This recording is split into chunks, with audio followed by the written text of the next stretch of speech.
Hi everyone, it's me, Tim. Today I want to talk about mini games. This comes from a very long set of questions from Mr. Doomka. So let me read his questions first, then I want to talk about mini games. Hey Tim, I understand your mistrust in mini games, but don't they make the games more immersive? I feel like it does for me. Though the mini games are usually a gross oversimplification of crafts, they let you feel like you're actually doing something, lockpicking, hackpicking, etc., without the need or understanding of how it really works in real life with nuances. Please don't hit me. Have I ever threatened to hit anybody?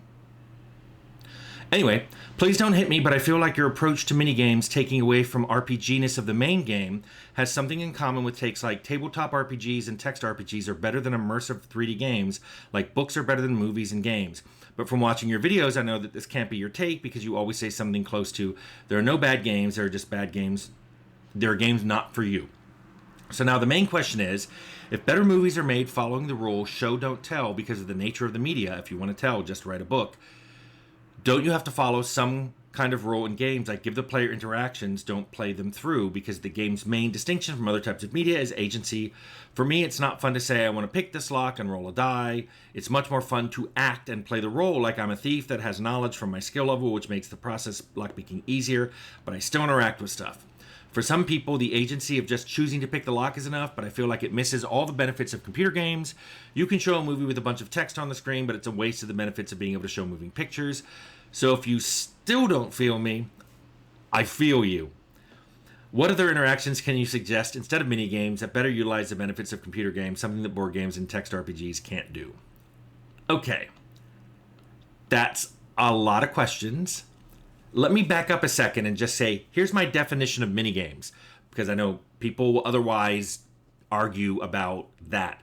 I'm not talking about in-game puzzles where your character, as part of any other action he can take, moves things around or pulls switches or drops items or rotates gemstones in the real world, in the game world itself, to open a door or unlock something.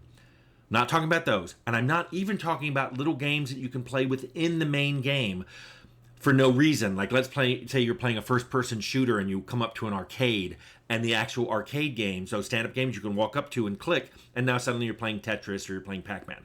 What I'm talking about, my definition of mini games, is a small, UI-driven game. It's all played in a user interface that stands in for an action that the player's taking, that they have some kind of skill or perk or is somehow connected to the player's build. Examples of these in games would be lockpicking or hacking or bomb defusing. These are things that you do something in a user interface that simulates what you're doing in the game world. It's got a correspondence to it. Many RPGs have these. Mine don't. Let's talk about why. As usual, in fact, if you've watched my channel a lot, I think you're not only going to know what I'm going to do, but you're going to know what my answer is. But what I'm going to do is go across the pros and cons of mini games. I'll start with the pros. So, as Mr. Doomcup pointed out, he pointed out a lot of the pros of mini games already. Let me walk through them. First of all, it's more fun to do something than to just pass a skill check, and I completely agree with this. It is more fun to try to pick a lock than to just walk up and it says, this lock requires a 53 lockpicking skill. Great, I have 54. Click, boom. I agree. There's also the show, don't tell, which is for movies. And for video games, I treat that as do, don't show. Because the player should do something, and I agree. Mini games are a great solution to this. They will let the player actually pick that lock, hack that computer, defuse that bomb. I agree. That's what they're perfect for. Another thing that Mr. Doomcod didn't mention, but I like, is if you have a mini game that's a stand-in for the player's actions in the world, if the player fails, it feels more like it's on them than, oh man, I have my lockpick was 1 point too low, so I have no chance of opening this door. Instead, they get a really difficult puzzle to solve, and if they don't solve it, that's on them because there is a solution. So the fact that you didn't find the solution isn't on the game, it's on you. You could have guessed the right words from the clues they gave. You could have found the sweet spot for the lock. You could have cut the right wire for the bomb, and you failed. That's what I love about minigames. It pushes that failure state onto the player, which of course psychologically makes them want to try again. Like, oh, you're right. I should have. I forgot the clue that yellow was ground wires or whatever. I would never do that. I would never put a color-based puzzle in. Who would do that? Anyway, let's get into the cons, which it will explain why I tend not to use minigames. First of all, if you have a minigame that represents some skill or action the player can be taking in the world, it immediately disrupts the game flow to put it in. So you're playing a first-person RPG or maybe even a first-person action game in real time, and then suddenly, world paused because I'm picking a lock. I've seen this in a lot of games too. Like, I'm being shot at. Sometimes the games go, you can't pick this lock while you're in combat. Some let you do it, and then you're literally in combat and bullets are whizzing by and something's about to club you and you're like, hold on, I'm going to pick this lock. And game paused, world paused. Suddenly, that whole adrenaline rush from combat gone because I'm picking a lock. So that game flow, mini games just take a sledgehammer to game flow. The second thing is abstraction. How much can you have? How far away from actually lockpicking can your lockpick game be? It can't be identical to lockpicking. I do not want to deal with tumblers and lockpicks of varying sizes and nubs on them and all that. That would just, to make lockpicking a 3D physical realization of actual lockpicking in the world would probably be too hard. So it's got to be an abstraction. But then how much? And also, are you only going to have one lockpick game for every kind of lock, whether it's on a door or a window or a chest or a desk drawer or a combination lock? I've seen games that take all of those and they just make it, suddenly it looks like a keyhole and you've got a lockpick.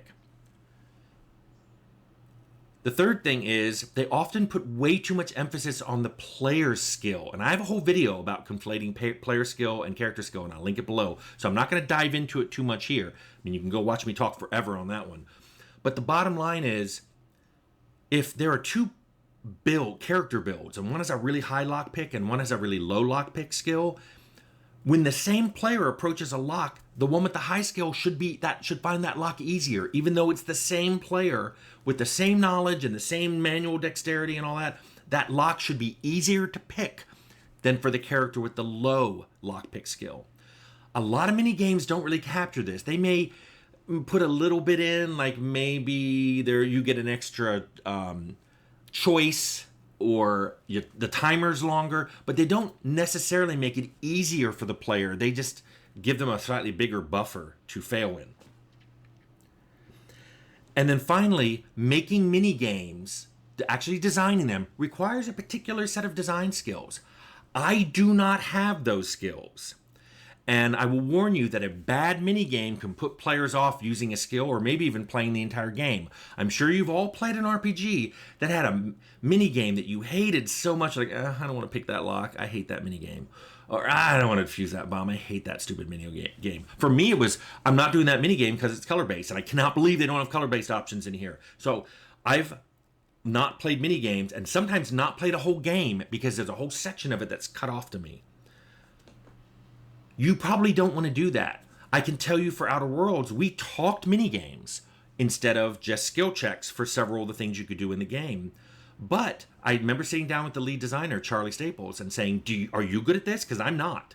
If you're saying you want this, you will have to take all the responsibility for getting these done because I don't know how to make these. You're going to have to make these. And there's a skill in making them. And it's kind of like making a 2D game. You are making a 2D game, an entire UI-based game. And it's got to be fun. And it's got to not just be fun the first time. It's got to be fun over and over and over.